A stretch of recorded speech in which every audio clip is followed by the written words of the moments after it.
वडोदरा शहर के कारेलीबाग इलाके में नया भारतीय जनता पार्टी का कार्यालय बन रहा है, जिसका आज वास्तु पूजन आयोजित हुआ था। हालांकि इस नए भाजपा कार्यालय के वास्तु पूजन को लेकर सुबह से ही कई तर्क वितर्क उठ रहे हैं। कई चर्चाओं ने तूल पकड़ लिया है। दरअसल चोरी चोरी चुपके चुपके ये वास्तु पूजन किया जा रहा है, ऐसी चर्चाएं इस वक्त चल रही है। नए तैयार हुए भाजपा कार्यालय को नमो कमलम नाम दिया गया है। आज जब वास्तु पूजन किया जा रहा था, तब शहर भाजपा अध्यक्ष डॉक्टर विजय शाह, भाजपा महामंत्री सत्येन कुलाबकर और राकेश सेवक अपने धर्मपत्नी के साथ पूजा विधि में बैठे थे। हालांकि इस दौरान अन्य कई अग्रणी भी वहां पर पहुंचे थे। गुजरात विधानसभा के मुख्य दंडक बालकृष्ण शुक्ला, साथ ही विधायक केयूर रोकड़िया, विधायक योगेश पटेल, डिप्टी मेयर चिराग बारोट, स्थायी समिति के चेयरमैन डॉक्टर शीतल मिस्त्री और अन्य कई अग्रणी वहां पर मौजूद रहे थे। वैसे आपको बता दें कि ये जो नया भाजपा कार्यालय है, उसके बिल्डिंग की विशेषता ये है कि उसकी जो लंबाई है वो 180 फीट की है और चौड़ाई 57 फीट की है। इसमें कोई भी कॉलम नहीं है और पोस्ट टेंशन स्लैब भी नहीं है। 1.5 साल से बांधकाम चल रहा था।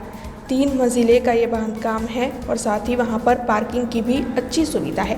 तब आज जो वास्तु पूजन हुआ है, इस बारे में जब शहर भाजपा अध्यक्ष डॉक्टर विजय शाह से पूछा गया, तब उन्होंने क्या कहा, आइए सुनते हैं।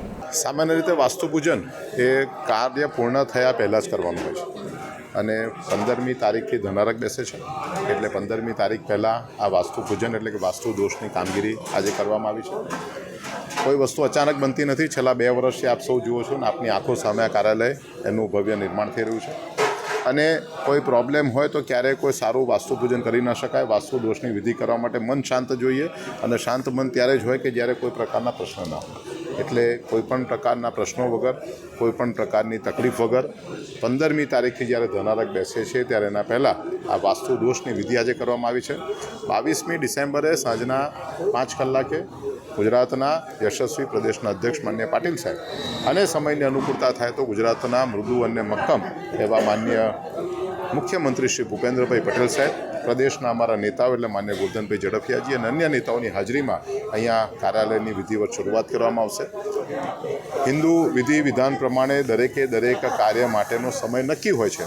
2023થી આ કાર્યાલયનું ભવ્ય શરૂઆત કરવામાં આવી છે અને જ્યારે કામ એના મધ્ય ભાગમાં પહોંચ્યું છે ત્યારે આજે વાસ્તુ પૂજન દ્વારા, વાસ્તુ દોષની વિધિ દ્વારા વડોદરા શહેરના મુખ્ય લોકોની હાજરીમાં આજે આ વિધિ સંપન્ન કરવામાં આવી। મંડળની નવી રચના, સંગઠનની નવી રચના એ કાયમનો એક ભાગ છે। જે દિવસે 9મી નવેમ્બર 2020 જ્યારે મેં અધ્યક્ષ તરીકેની જવાબદારી સંભાળી, તે દિવસથી મને ખબર છે કે અધ્યક્ષની જવાબદારી 3 વર્ષ માટેની છે।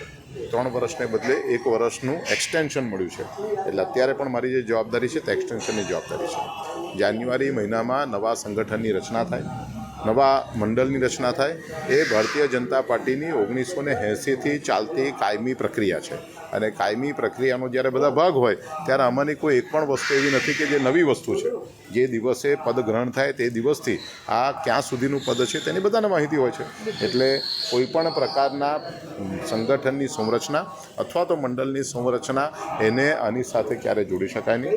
આ માત્ર ને માત્ર કાર્ય જ્યારે પૂર્ણ થવા આવ્યું છે, નવા કાર્યાલયમાં જ્યારે નવેસરથી નવી ટીમના માધ્યમથી જવાનું છે, ત્યારે આજે વાસ્તુ દોષના માધ્યમથી એમને નવેસરથી કામ કરવા માટેની ઉર્જા મળે એના માટેના કાર્યક્રમનું આજે આયોજન કરવામાં। हमसे जुड़े रहने के लिए हमारे YouTube चैनल को सब्सक्राइब करें और नई वीडियो की नोटिफिकेशन के लिए बेल आइकॉन को दबाएं।